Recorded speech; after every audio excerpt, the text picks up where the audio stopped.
রাষ্ট্রপতি বা প্রধানমন্ত্রীর যাতায়াত মানেই সড়কে বাড়তি নিরাপত্তা প্রোটোকল।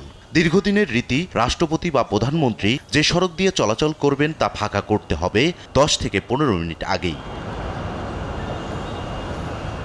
দীর্ঘদিনের সেই সংস্কৃতি ভেঙে এবার road blocking to VIP movement protocol নিচ্ছেন না দেশের নতুন প্রধানমন্ত্রী Tarique Rahman.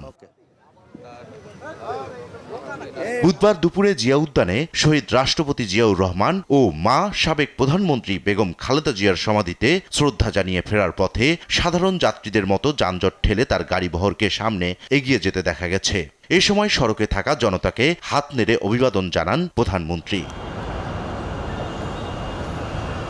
VIP movement protocol ছাড়াই প্রধানমন্ত্রীর গাড়িবহর যানজট ঠেলে এগিয়ে যায় সচিবালয়ের দিকে।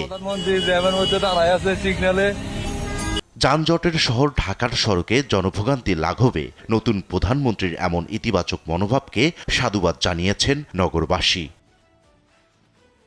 ইকবাল অনিক, দেশ টিভি, ঢাকা।